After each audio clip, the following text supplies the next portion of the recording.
I'm super excited to be having a conversation with Tracey Deer, and like I said, later on we'll touch on my excitement with that and why I'm so excited. I have kind of a bit of a topic, some point forms here that I wanted to touch base on, and there's your cat. Yes. That's his name is Lunks, short form for Gunnerlunkwa, which means I love you, right? Love. Yeah. Yes. Yeah. So welcome, Tracey. I'm super excited to have this conversation with you and talk about beans. So if you wouldn't mind giving me a little bit of an intro to who you are and how beans came to be. Sure, no problem. So my name is Tracey Deer. I am a Mohawk filmmaker from Ganawage, which is just outside of Montreal, born and raised. I've been in this business for 20 years. The first 10 years were in documentary. Gunnerlunkwa, the cat, is back. Hey, kitty. Oh, I love it. Look, it's a gymnastics kitty. I can keep going though. I can persevere here. Okay. All right. First 10 years were in documentary, and then I shifted over into television. I had a glorious about 7 years doing Mohawk Girls, the television show. From there, then went into a 1 hour on Anne with an E with the Netflix CBC, and worked with Moira Wally Beckett, which was incredible. Again, an all-woman writer's room, which was incredible. And then came back from LA and jumped into Beans. And so Beans really kicked off in about this time 2 years ago. Yeah, 2019 is when everything sort of got started. And here we are. So Beans premiered this past fall. So I now have like my trifecta that I set out to: documentary, television, feature land, sort of have my hand in all of it. Love it all. Yeah, and I'm just so proud of Beans and what we were able to accomplish with that. And it's my first feature. It's a film I've been wanting to make for 30 years, since I lived through the Oka crisis myself.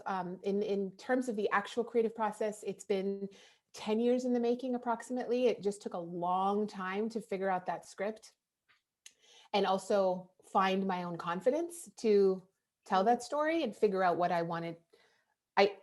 Figure out what I wanted to say. I wanted to say a whole lot. And then how do you say all of that? So the script writing process took the time it took.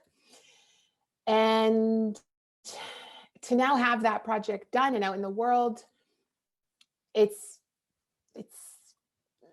didn't even have the words, for the little girl in me who wanted to be a filmmaker 30 years ago. It's incredible. It's an incredible feeling to have that dream project of when you were a little girl now out in the world. So super happy to be here to talk about it. Oh, it's so awesome. And congratulations on the success and in not only like the success in your career, but the success that Beans has, had over the last year. I couldn't imagine what are some of the thoughts that were going through your brain while these things were happening. How did it feel, and what was that like for you? So leading up to the premiere at TIFF, I was absolutely terrified. I think as an artist, any work we put out into the world, it's a very vulnerable time, and it's scary. I've certainly spoken to fellow artists, and we all have that same experience, but this piece in particular was so personal that I was so terrified of how it would be received. And the reception it has had, it's more than I'd hoped for. And I certainly had big hopes. It's incredible how people have been reacting to the film, how excited and that they get it. What I wanted, what I set out to do, it's successful. That's the thing that feels so good, is that people get what I wanted to do with the film. They're getting it, the conversations are happening. So gratified, overjoyed, thrilled, proud of myself, proud of the little girl, 30 years ago who said, I want to be a filmmaker. And there's so many people who said, that's stupid, that's impossible, that'll never happen. Be realistic. And to just have persevered through all of that and said, no, this is my dream. My dream is important. I am important. And to now be here, it's like a very full circle journey for me with this film in particular. So in many ways, I don't even know that the words exist for me to properly describe how wonderful this all is. I mean, I can definitely say how proud I am of you in winning that, throughout TIFF and everything that you've been in, and to see that and witness it, it has been also a sense of pride in knowing that fellow Ongohongwe Haudenosaunee woman is, cleaning up all over the place and telling stories. It really inspires, and again with representation, and it's that perseverance and commitment and just determination to do what it is that you wanted and follow. So it's such an inspiration to see that and hear that journey and see it come full circle. You talked about, the reaction from the audience. I do have to say, when I watched Beans, there was I don't want to spoil anything for anybody who hasn't seen it. I think this is following after the viewing. So there's a particular scene that as I was watching it, and I cried. I laid on my couch and I cried. I'm going to cry thinking about it now. And it's that moment when that family is driving and the rocks are being thrown. And I'm getting emotional, so definitely getting this reaction. What was it like to relive that while filming? What was it like to have to dive back into that trauma and that memory for you and for the characters as well? It was awful. It was awful. So I'll cry too, so we could cry together.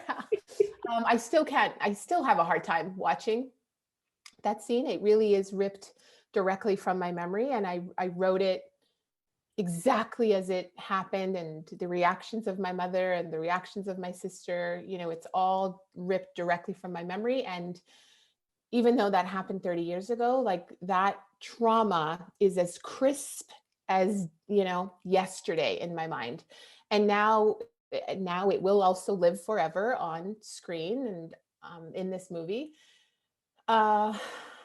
Writing it was really difficult. I'll say, for the longest time in the script, there was just this hole where we knew that scene would go there, but I wasn't ready to write it. And there was a ton of resistance going back and remembering all of those details and putting words to those details. So that was really hard. I sobbed through the whole thing, sobbed afterwards, like on the floor after I wrote, and it's 2 pages. It takes up 2 pages in the script. And then, you're speaking about the day we shot it, driving to the set that day, leading up to it. It's all sort of very technical. It's details, okay, we're going to need this many extras. Okay, we're going to need fake rocks to throw at the car that won't actually bust the windows of the car. So working with props and figuring out what are those rocks. And they're actually styrofoam, and they have a small little weight that has been pushed inside the styrofoam. So they have a little bit of weight to them. And then they've been painted, and they were all created and hand painted by my own team. So these weren't rocks that, we bought. And the rocks that day, they were both rocks and they were chunks of asphalt. And it was important to me to just honor the reality of that day. So my props team created the rocks and they created the chunks of asphalt. So leading up to it, it was all just these very particular details. Where are we going to shoot it? Okay. What parts of traffic do we need cut off? Like, it was all leading up, just detail. And that was okay. Mm-hmm. But on the day driving in, I was shaking, I was crying, and I thought, what are you doing? How did you set this up to, like, relive the worst day of my life? So I definitely had a lot of fear on that day going in. um, I worried, I worried for all the people that were going to be a part of that day. It was a very difficult day, and every day of making this film, because we had a lot of really difficult scenes in this film, it was important to me that every day we're having a good time, we're having fun, we're getting the pieces we need, but the process is joyous. We're doing something good together. So the way our shooting plans and the way we approached every day was always with that mission in mind. It was never, okay, this is what we need, do whatever we need to do to get it. Like, it was important to me that we all have a good time. I love what I do. I want to have fun doing what I do. I ultimately want the end product to have weight and power and put the audience in a difficult position, but I don't want the process of making it to be that, right? So driving in, it was, okay, here's this very difficult day for me personally. For a lot of my Mohawk extras, I think the majority of them, I would say, they all had also lived through definitely the Oka crisis, definitely that incident in particular. So I had not only me, but some other survivors of that day who were participating as extras. I had about 150 white extras who were all going to have to go to this really ugly place to recreate this scene. And of course, I had children. I had children who had to represent me and my sister and all of those kids in those cars. So how do we go in and do this in the safest way possible and get the impact we wanted? So I was super scared driving in, and I parked and was walking to base camp, walking to base camp because I'm going to go check in on my actors. And I was shaking, and it was just before I went into hair and makeup trailer to see how my actors were doing, that I was able to sort of then put on the director's hat and go, okay, there's a job to do now, and I'm responsible for how all of this is going to go. Of course, there's a large team, but this is a story I wanted to tell. I've gathered people here to do it, to help me do it. Now I am in charge of all of this. So I was able to kind of put on that director's hat and go into the hair and makeup wardrobe trailer to see my actors all getting ready and check in with them and really be there for them and see how they were doing, what they needed. They all expressed that the later in the day possible for their work, for their shots, the better for them. And I said, okay, no problem. Then that's what we're going to do. We had already talked about that anyway, but for them to have the floor and be able to share like where they were, what they needed. I listened to that, and then so the beginning of the day, we shot all of the angry mob work outside the window. Mm-hmm. So you don't need any of the actors for that because it's what they see outside the window. And I then went and met, before we shot that, I then met with, we had a massive sort of circus tent filled with these extras all getting ready in their 90s garb. I will add that all of our extras throughout the film, it was really important to me that they all had informed consent. So they all knew what they were coming to set to do, because very often extras are just hired on the day and told, show up at this time, right? And you show up and then you're like, wow, I'm fighting a tiger. Wow, I'm a pirate. Like, you find out on the day. So I did not want anyone showing up on our set and finding out, wow, I'm a racist today, and I'm not comfortable being this racist, So our hiring team, they informed people when they called, like exactly what was going to be happening, what the film was about, so that everybody was there, already knew what they were stepping into, and voluntarily so. But I would also then meet with them and fill them in on what the day was going to entail and what it is I needed from them. And on that particular day, I spoke with that group and through tears told them that this is something I had lived myself. Very ugly moment in our history of this province, but also this country. And they were all aware. And I said, if you can go to those ugly places in those moments, please do. because if you can go there, then together we can do something really special, in that we would share this moment, and the country would bear witness to it. So it was a moment of just giving them that permission to go as ugly as they could go, but then also asking them, the minute we yell cut, I need you to bounce back from it. I need you to smile. I need you to find joy. I need you to let that go until we yell action again, because of the Mohawk survivors who are going to be there, because of these kids that are going to be there. Letting that go the minute we say cut is going to be so important. And they really did. They really embraced that. And so, whenever the car was being pulled back into position, the extras were waving, they were cheering on the kids. We were doing like the stadium wave with the car. Inside the car, we were smiling, waving back. So the energy was really positive, despite the fact that we were shooting something so awful. And then let me just finish this. You said, how did I handle that? Oh yeah. So the other things I want to add, knowing what a difficult day that it could be, we had 3 Indigenous social workers on site. We had a PTSD specialist on site with us, who was there for anybody's care, including crew. And in terms of myself, I was working with incredible people who all knew the weight, not only of the entire film, but of the day in particular. So very early on in the day, my co-writer and executive producer, Meredith Wishnick, and my DOP, Marie Devignon, they came and we regrouped. And with lots of concern and lots of love, they checked in and said, how are you? Mm-hmm. Are you okay?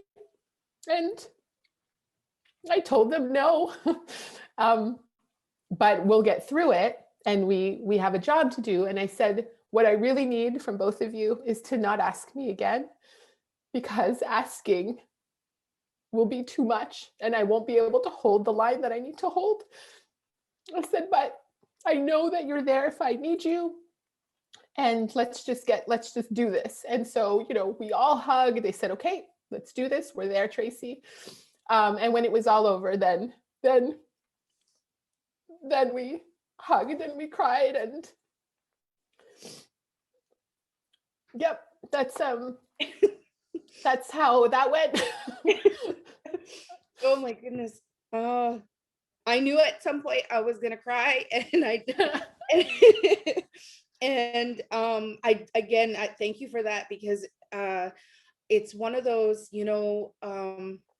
as a director myself, wondering how do you not only handle yourself in bringing up that trauma, but to handle everybody, and say, okay, like and kind of leave it at the door, in terms of, at the end of this day, then I can move forward, or give thanks to this in the process of that to move forward. And I just think that scene is such everything in this movie, but that scene in particular for myself was just so, it hit me hard, and it pulled me open, or ripped me open in places where I was like, we are still in this state. Like that I think that's what was the sad part, is that yes, this happened so many years ago, but we are still in that state. And that little girl, even the scene following it, where she's so trapped and frustrated and yelling at these officers, and it was like, this is our daily in everything that we do. Like, it was such a great depiction of like what we carry every single day. So Nyawa for going in and dissecting that, and sharing it with the world once again from that perspective. I think so important. Thank you. Ooh, yeah, it's just I'll take a breath. This is where we go to commercial break. Yes, and you stay with us. We'll be right back. I started off right in the deep end there. Yes, you really did. Okay. Well, with that being said, I just I wrote some topics, the origins, Bean's origins in terms of yeah, I know we've touched base on that particular scene and you living through that, but maybe just once again about for you what that experience was and the moment you knew you needed to share it. When was that moment that you knew I wanted this to be the film? So are you talking back to, when I was a little girl? Yeah, I think just as a little girl, a little bit of that POV, and then maybe jumping a little bit further in your film career of like, this is the film I want to debut as my feature. Do you know what I mean? Like that. Yeah. So as a little girl, having lived through it and having, declared I want to be a filmmaker, I wanted to tell the story of the Yoko crisis from a child's point of view because that is how I lived it. And I thought like, this is a movie. It was very innocent in the sense that like, we just lived through a movie. And in fact, like in the very beginning of the Yoko crisis, I mean, my sister and I, we just craved adventure. I mean, what an adventure. So at the beginning, we were having a blast with it, and it was like this amazing adventure movie we were a part of.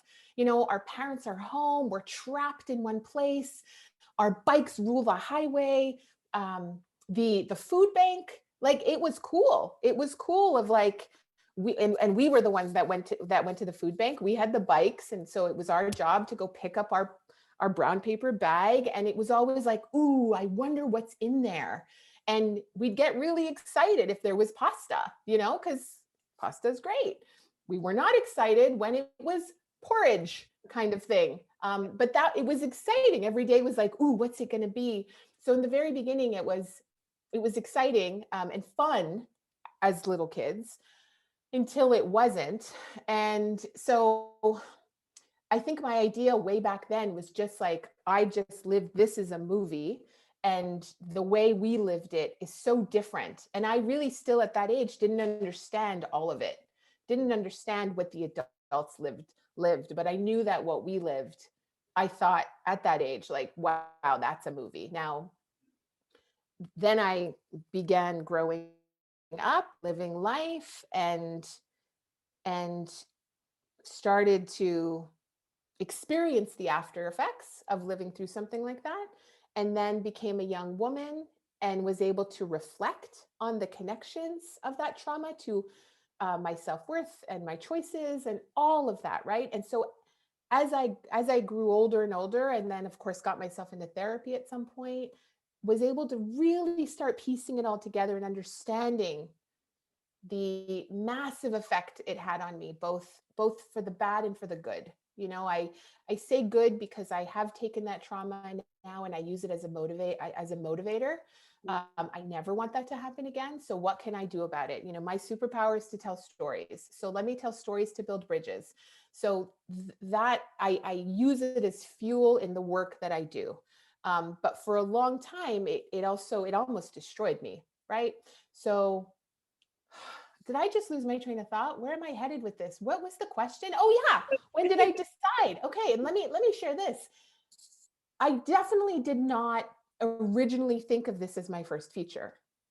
It's massive. It's this massive, scary story, right? So there is a reason I've been in the business for 20 years before I came out with like this feature. And it just so happened that this is my first feature. But in the beginning, when 14 years ago, when you start entertaining ideas for a feature, when you start writing, this was definitely not that first story because I didn't think I was ready, that I was equipped, that I had the skill.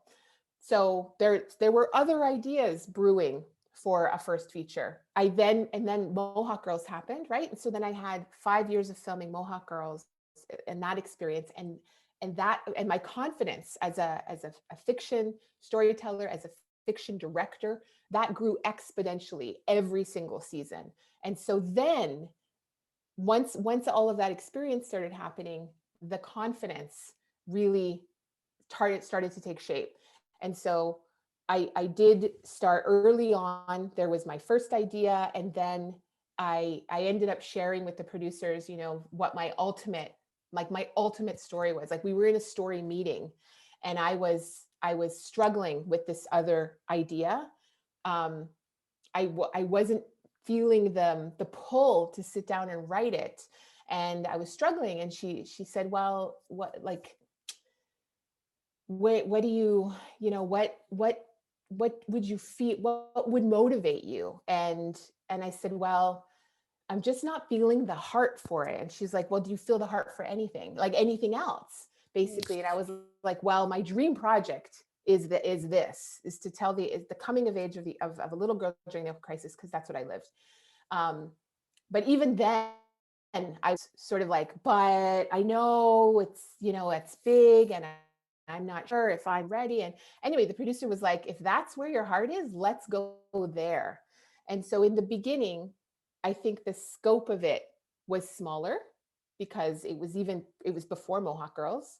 Mhm. And then I was doing Mohawk Girls and was able to start applying everything I was learning to the script. And then here I am. Now, I share all of this just to say that I definitely did not think that this dream project, coming of age story of the Oka crisis, would be my first.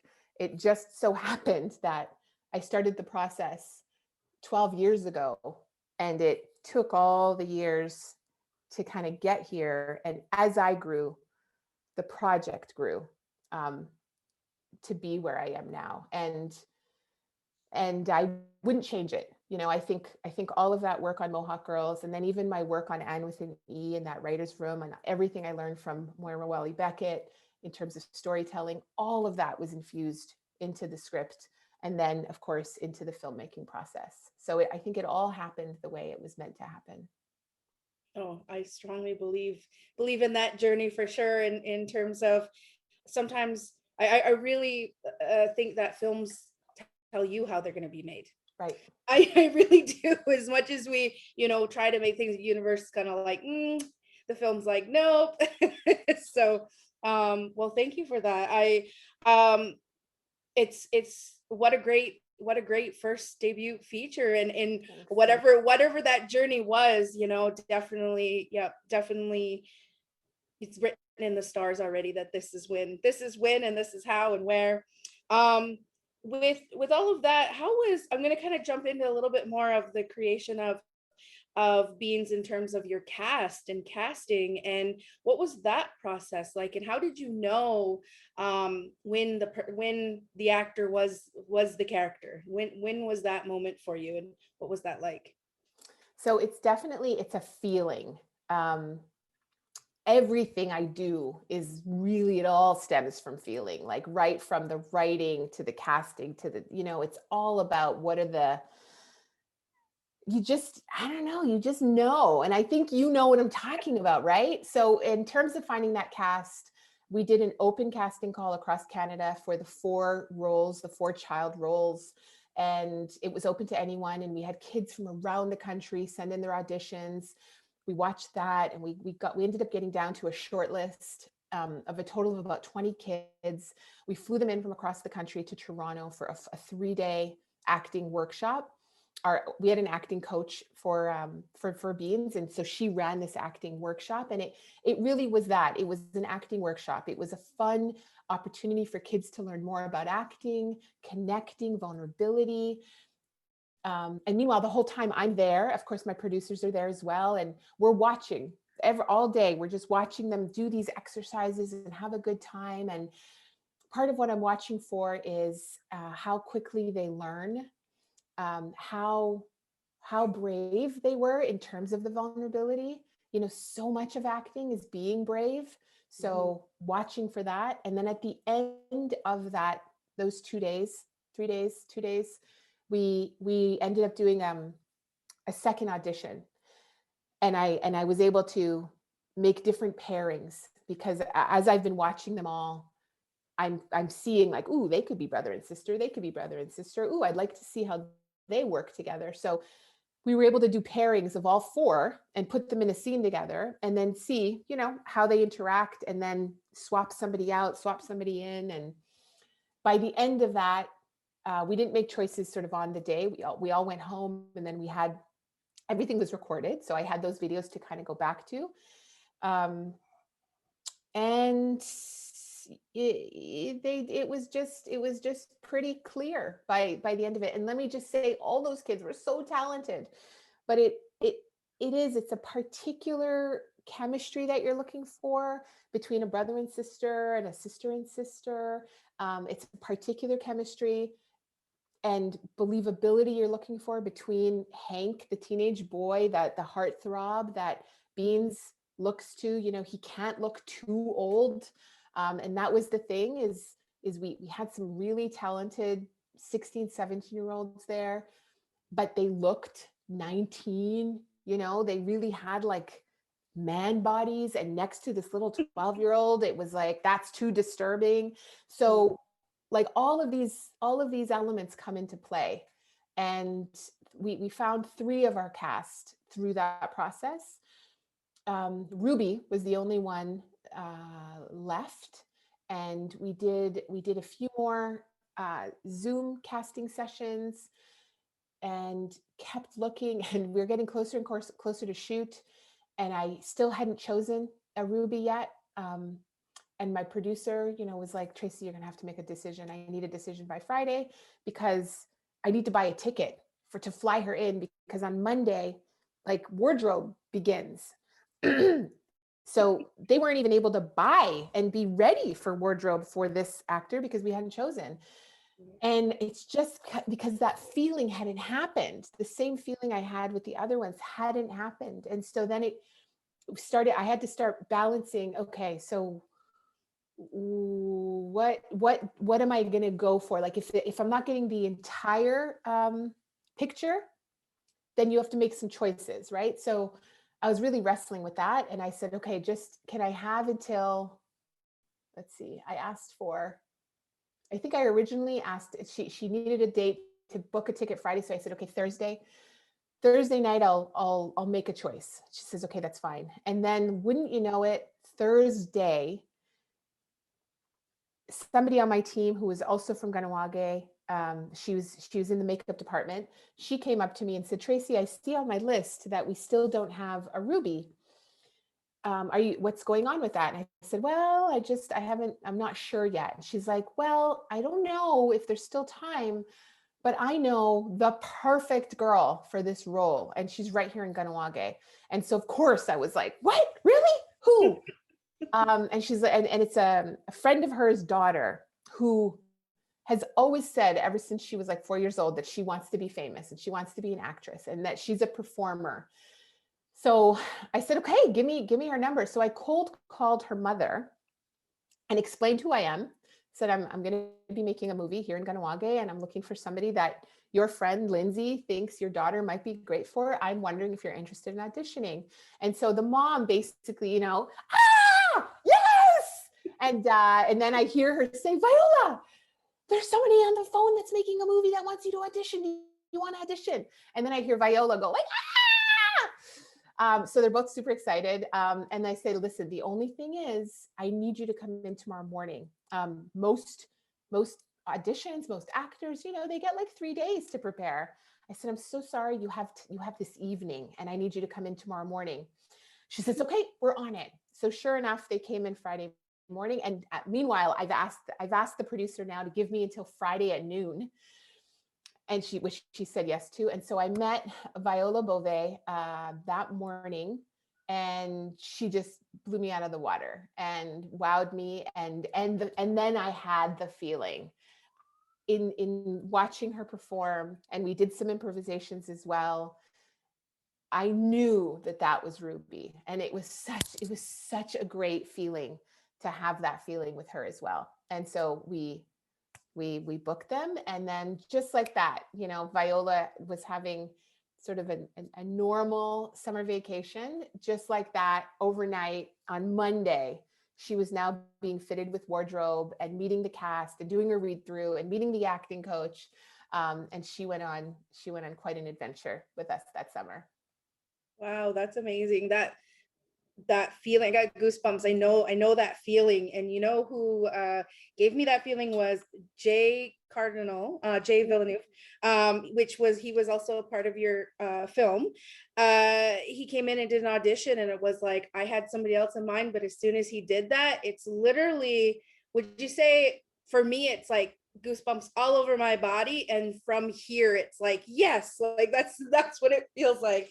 For those watching, you know, I can relate to that experience. I just, I, the way the actors, their performances were so, they're really great. Like your cast, your choice is like amazing. And the connection again, being somebody that's from from, you know, Six Nations, but from the Confederacy, and understanding like slang and just characteristics that way. I was so surprised too. The who plays the mom, Rainbow, and I just fell in love with the character of the mother, and like all of them took my heart at one or another. But wow, what a great lineup, and such a great job you did with those that may have not had experience acting, having come in. Do you find it is helpful with the acting coach, or like did you have any points that were a little bit difficult or tough within that, like trying to get the performance that you needed in a particular scene? No, no. I mean, these specifically, like if we're going to talk about the kids, because they would have the least amount of experience. Right. No, I mean, the you know, what's so great about working with kids is they don't have all like the bullshit baggage that we inevitably build up as we age, right? So their bravery to play and be vulnerable and like bring truth to a scene and their character, it came so naturally. So they always brought, like, there was never a lot of maneuvering needed. There was tweaking, you know, there was nuance to get from a take to take, and like we very rarely had a lot of takes. Like we would have 2 to 3, and we had so much to film in so little time. So it was so fantastic that they were so on, because we had to just keep moving. And I credit the film to them, because we wouldn't have been able to get it all, like, if they weren't so great at what they did. And they understood this world, they understood this moment in history, and they took it. They took the responsibility so seriously. Right. Yeah. So, what was your question again? Was there difficulty? Yeah, Oh, just and the acting coach. like getting out performances at any point throughout the film. Yeah. So the acting coach, we had the acting coach with us, not every day, but she was there for all of the very difficult scenes, because one of the things these child actors or non-actors don't have is that toolbox that actors have on how do you build up so that when you come to set, you're ready. Because as you know, there isn't time on a set. There isn't time for rehearsals. There isn't time to build up the performance. You really need to come and give it your all right off the top. So the acting coach was there to work with them in their trailers and off site as we are moving and setting up and lighting. They're getting ready, and then they come to set. They give the scene, and then once the scene is over, the acting coach was there with them to find their way out and make it very clear that the character is one thing and you are another. You're not the same. And you need to now, you've just gone through a difficult scene with the character, and now you need to leave that behind and become your own person again. So she would do that work with them. And actors learn this as they go, and it's all a part of the training. But, you know, these kids or non-actors won't know that. So especially for the difficult scenes, it was super important that they had that support. I think that brings me to my next question in terms of community, in terms of you know, this film and representation, what I was talking about for those of you that are watching. And I've kind of already explained this or talked to Tracey about this in a previous conversation.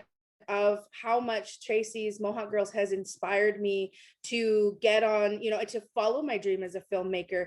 And that was back in, I think, 2005. I'm not sure when the first pilot of Mohawk Girls.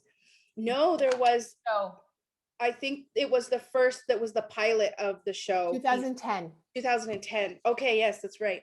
And seeing it, and it became so tangible to say, yes, I have already been kind of in this like acting world and I want to do this, and seeing that, watching that, and knowing that it's, you know, Haudenosaunee, it was such a springboard, I guess, for myself in terms of keep going in that direction, you know. So that inspiration, now that you brought beans to the community, you know, what are your hopes and dreams in terms of bringing your community into that film and what they got to experience? Do you feel like you may have discovered some, I think you've discovered some really great talent, but do you feel like you've helped be their springboard to their career in film? I certainly hope so. With everyone I work with, I mean, there's definitely always the capacity building behind the screen. And there's a number of crew now from Kahnawake that I've worked with at Mohawk Girls, and then they came back for Beans, and they work in the Montreal industry as crew beyond my projects. And I'm super proud of being able to have been a part of that journey. And in terms of cast, both with Mohawk Girls and with Beans, definitely, you know, a bunch of them have gone on and continue to act. Some did it to try something new. You know, a lot of the smaller speaking parts in Mohawk Girls, it was a chance to do something fun and be a part of this show about the community. And they had no interest beyond, you know, that day or those 2 days, but they were a part of something really cool. And I was happy to have them. They were happy to be there. They were happy to kind of represent that outlandish character, you know, that represents some outlandish characters in our community. So sometimes it's for fun, and sometimes it is for a bigger dream. And I certainly look forward to seeing what the cast of Beans goes on to do. And they've already started to do some really exciting things. So if I've played a part in being able to make that possible for them, it's so gratifying. Absolutely. That's awesome. No, I think that's I would like to dive in, I guess, a little bit more in terms of when you are, yeah, so community and what community means to you, and when you are creating these stories and opening those doors, and what are your hopes for your community in the film industry? Maybe that's a place we can have a conversation about.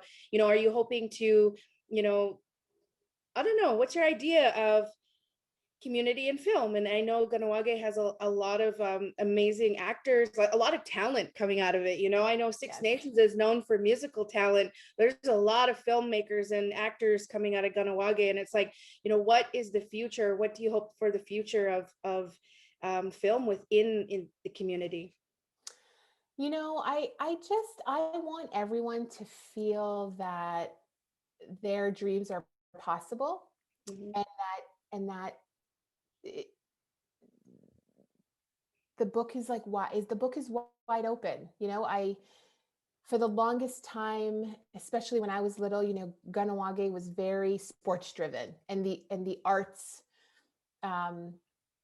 were they were you were, you know, I was the artistic, shy, like weird girl, right? And felt like there was something wrong with me. Like even with like within my own community, for sure, I felt like there was something wrong with me in the bigger world. But even with my own community, I felt like defective. You know, I wasn't tough enough. I wasn't athletic enough. Like all these things that are clearly acceptable in our community. I wasn't any of them. So I want all our kids to be free to be exactly who they are, and for them to know and believe that any dream is possible. So it doesn't have to be social work, but that's wonderful if that's where you want to go. It doesn't have to be a teacher, but that's wonderful if that's where you truly want to go. Because for a while there, right, the career paths being encouraged were very sort of very specific and very limited. Um, and I just want to blow that wide open, and that anything is possible. You want to be the person that is in charge of things exploding on a set. Like, that's a job. That is a full-time job. If you want to be that, you can be that. So I've brought now 5-6 years worth of like massive productions to my community. And as much as possible, we hire in the community, we work with right inside the community, we rent homes. And I mean, it's a massive operation. Every single thing that we could do, I'd like to shoot it in the community. So the exposure has been there. You know, even if you're just a little kid, you're driving by and you're seeing base camp, like right in the center of the community, or your neighbor's house is being used as a movie set. I hope that the lasting impression, I know sometimes it's a pain in the ass, you know, I know there's some people who are like, oh God, it's Mohawk Girls again, you know, or, oh God, they're in our neighborhood for 3 days. And I so appreciate everyone who, you know, was patient enough to let us come in and work with us. So I know that it's not for everybody, but I hope that the impact is that anything is possible. Your dreams are possible. I was a little girl who had this crazy dream and was told time and again, verbally by people, but also by the messaging of the bigger society, that that was impossible. And it's not impossible. You know, here I am. And I want our kids to know that it's not, nothing is impossible. And I want us to be a part of changing society so that their dreams are welcome. Right. Right. So Yeah. it's twofold. Like I think my focus is definitely on my community, and it's also about the bigger world, because the bigger world has such can have such a damning influence on our communities, right? And so much work has to happen outside as well. Yeah. No, and I definitely think that was something I saw when I saw that. I waited for it. Mohawk Girls on AP10 at that time, and that's exactly where it's led me to in terms of it's so right. My dreams are possible, and just you never know what that one episode, what that one short film, what that documentary, what that film will do for somebody. And I think that that's such a remarkable thing to be able to do in being a storyteller, right? um I'm so thank you so much for having being so open about the process and about beings. And I guess as you're talking, one of my things is like, what was the thing you did right after you took home the TIFF award? And what was that like receiving? I mean, I saw your speech, but to have Ava kind of present that to you, what after the cameras were done rolling, how did you feel and what did you do? Whew. Well, so I had to film. I mean, are we talking about my speech and the actual award ceremony itself? Yeah, I mean, because you probably did know a little bit because you was that pre-recorded, correct? It was So pre-recorded, yeah, exactly. so to hold that information, I guess, Oh like my you God. found out and then holding it, and then once it was out. So that's like a three-step, 3 steps. Yeah, no, it was insane to kind of get the news from them that they wanted to give me the Emerging Talent Award. And of course, they're reaching out, like I needed to give my permission. I needed to say, yes, I'll accept that, which is crazy because of course I'll take it. Like, thank you. Yeah. I think it's indicative of the journey, the artist journey, right? Too, because aren't we always somewhat emerging, in unless you keep doing the exact same thing, right? then okay, you're like just an expert at that one thing. But I went from documentary to TV to feature. Whatever my next project is going to be, chances are it's gonna have some element that will be a brand new challenge for me, and I'm looking forward to it. I always want to be challenged. So in that way, it made sense. So super excited, super proud. Yes, very difficult to just like hold in the news. And then I did have to pre-record, and that was just absolutely nerve-wracking. Like, again, sort of ill. And you can't go to a salon. So I did my own hair, but that whole day, like sweating, like just, and it's so funny because it's not like I'm going in front of a crowd. I'm filming it in my own living room. But I think that added another layer of pressure because, yeah, no, it was very strange. But then, of course, once I pressed record and just put myself in that space, um, I knew what I wanted to say, and I knew that I really wanted to give a shout out to my mom, who always, I'm going to cry again, who always told me that I could be anything I wanted to be and to not let anyone stop me. And I mean, it was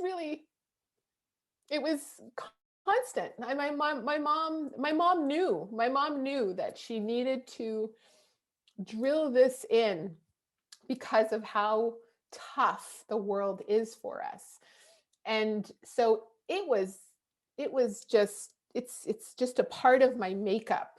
And I'm so grateful to her, because all of those walls you hit, or all of those moments of discrimination or ignorance you hit, all those microaggressions you hit from people you trust. Like sometimes you're certain you're in a safe space, so you don't have your armor on, and then there's a microaggression that drops, and you're like, oh, great. Now I have to manage this in a way that's respectful and doesn't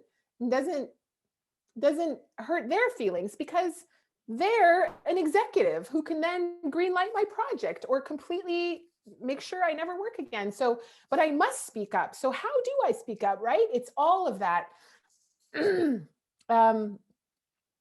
then for the actual, once it was time to air, we were all gathered at my mom's house to watch it. We had a little party, and then we sat to watch the virtual awards ceremony. And I was watching, so I didn't watch the screen. I watched my mom. Yeah. And when my mom has strong feelings, she laughs, she giggles. So she started giggling, and then she just was like, oh my God, oh my God, oh my God. And then laughing, and oh my God, and there's tears streaming down her face. So it was very, very special for me to be able to give that shout out to her, because I'm here because of what she instilled in me. And she's also been such an incredible role model of perseverance, of hard work, of professionalism. She's been a professional woman, ever since I was little. I'd watch her get dressed up in the suit and go to, she was administrative, just like Bean says, my mom was an administrative assistant at an engineering firm, and I just looked up to her so much. So yeah, the whole thing was just incredible. It was incredible. And then of course, for Ava DuVernay to be the one presenting me the award, I mean, the emoji of it's what just happened. So yeah, it's amazing. It's amazing. That was so magical. That was really magical. And Nyawa, that is the best word. Yes. Very magical. And Nyawa, to your mother, for pushing you to give us this beautiful story, to be able to tell this story from your perspective. I had a couple other things you it's like when you're talking, I'm also like, oh, I want to jump in and talk about that. There's just so much I could talk about. How are we for time? 10 minutes remaining. I don't know when that was. Oh, yeah, I have so much. I don't even know where I'm at. Is Is there anything you wanted to kind of touch base on? I know it's like a little bit, they're like, talk about beans. Beans is amazing. If you know, if somebody stumbles upon this without seeing it, I highly encourage you to take the time to watch this, to own a copy. I think that was something, another question I had was all of the original material that you had in the film. Was that already material that you had collected over the years, or did you have to source out? I mean, I know there's a lot out there already, but was there like communities that gave you their material, and how did you source all of that? Yes. So the 4 moments of archival footage in the film, all of that comes from news agencies. What I wanted was to juxtapose what the news agencies were getting and gathering versus the life of a family on the ground. So I didn't go for anyone's home videos. I really wanted what news had gathered. So not only do you have the news images, but also all the audio that you hear is also all reporter archived audio from the time. So none of it was written, none of it was performed. In terms of did we have it? No, we just put out our requests, and it was we got it to go through, and of course there was lots of it. But I will say that in my documentary career, both my 2 feature documentaries also have moments where it touches upon Oka. So I've looked at all of this footage numerous times throughout my career. So I knew what was out there in the writing of the film and in the conceptualization of the film. I knew what we would have access to. And it's for all of you out there who want to use archival footage, it's very easy, you know, to put out the request. You do have to pay a small fee because they have to do the work of gathering it. And then they'll give it to you, you work with it. Really what's difficult is if you want to use it in your final film, is you then have to pay for it. You have to pay for the rights to use it, and you're paying on a per second basis. So that can add up quickly. So if you're thinking of making either a documentary with archival or a hybrid sort of feature with documentary footage like we did, that's definitely something to do your research on. Make sure you understand how much that will ultimately cost to put in the film. Originally, in like the rougher cuts of the film, those documentary moments were even longer than what you finally see in the film. And in those first cuts, the producer was like, "Uh-oh, these are longer than I thought. I'm not sure if we can afford that." And I said, "Don't worry, I'm not done yet. Like we're in rough cut. Like they need to be tighter because I didn't want us to be away for too long. What is the sweet spot of like leaving Beans and her family and coming back and not falling into something else for too long?" So it was finding that sweet spot. And so they ended up shrinking, and then everything was fine for our budget. No, that was I think, I guess, and with that question, with that being, you know, archive footage and capturing a moment in history, what is it that you hope the non-Indigenous community takes from this experience when watching Beans? I hope I can announce that you are going to Berlin, correct? You'll be over in Berlin. Congratulations. Thank you. Yeah, and to be on such a platform, you know, what's the one thing you hope that they could walk away from with this? So I hope non-Indigenous people get a better understanding of what the modern Indigenous experience is like in the society that they have created, that they are in charge of. To understand the pain and the cycle that goes on within our communities that they absolutely have a hand in. And my hope is that they love Beans, they love her family, and by the end, they want to do what they can in their lives. We all have influence in our life. You don't have to be a politician, you don't have to be a judge. We all have our own ability to make change within our own power. And so I hope that by the end of the film, they leave as our allies and they leave wanting to be active in order to make a better world for beans and for all little kids like beans. Mm, that's very nice. Well, I mean, I don't know where Vic is, but oh, 5 left. That was a few minutes ago. Okay. So I guess with that, I mean, what's next for, not only beans, but for yourself? So I am figuring out what's next. I have another feature that I have written, and Beans has opened up a lot of doors. I mean, it's very exciting now, the amount of people that want to speak with me, meet with me, sending me projects. So I'm reading a lot of IP, I'm taking a lot of meetings, and trying to figure out what is the next thing. Typically, as a filmmaker, as a writer, you want to have a bunch of balls in the air at all times, so that when you're done one, you're like rolling on the next. Mm. um, Beans really did take up a lot of space, a lot of energy. I think it was necessary. So I don't have like that landing pad where I'm like, and now I'm doing this. Right. I'm figuring it out, but hopefully there'll be news soon. Very cool. I mean, I can't imagine how many offers you're getting and how busy you are. And now moving into, I know you're into a different position with DGC. Congratulations. Thank you. I mean, that again, another inspirational move in terms of like, look at this. And that's something I really hope for my nieces and nephews to see, that you put your mind to it, and the doors open. If you show up, the universe shows up, right? And we belong. There's so much room, and we belong in those positions. We belong in those areas. So yeah, if I have one word, it's just inspiration. Oh. Well, Well, can I just say congratulations to you? Because I also just saw on social media that you've just joined I the did. DGC. Yes, I did. Thank you. So thrilled to have you as a part of the organization. And please always know that you can reach out to me for anything.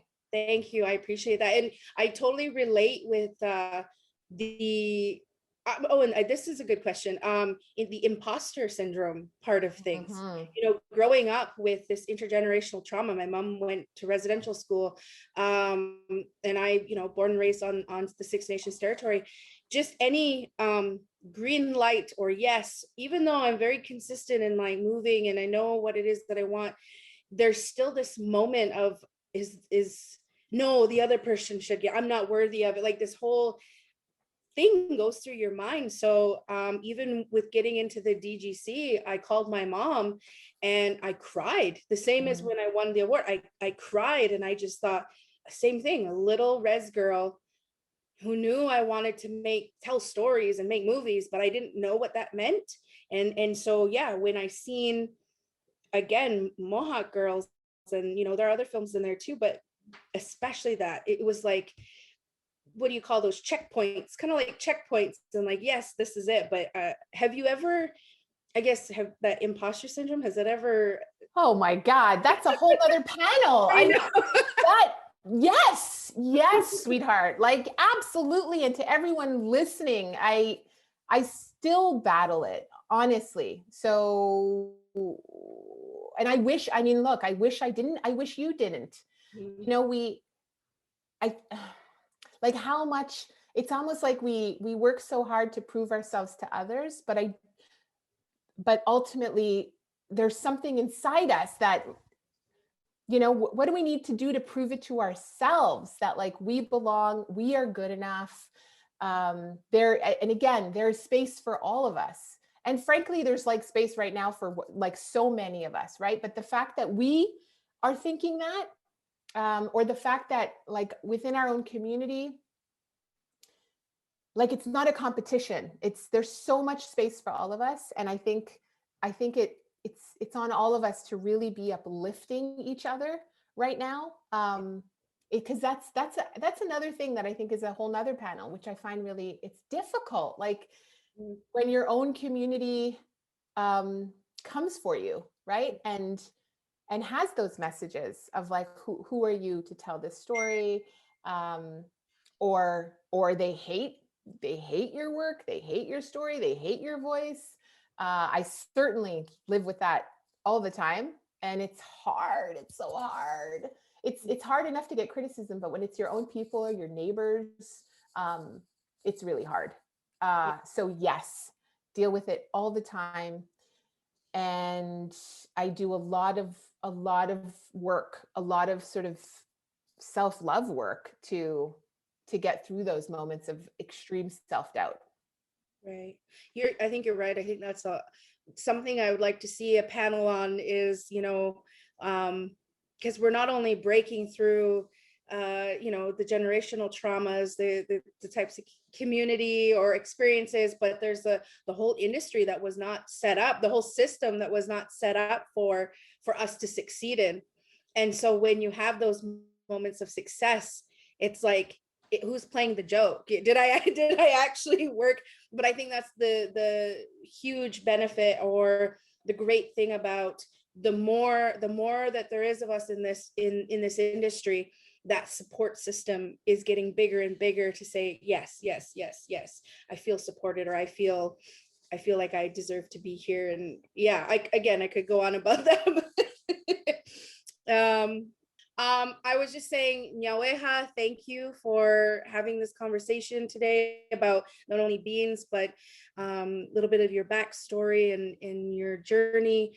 And I'm very proud of you, and being able to see you succeed and, represent Ongohongwe people in the way that you've been representing. And I wish you all the best and everything, and that beans has a very long life. And I can't wait to get my own copy.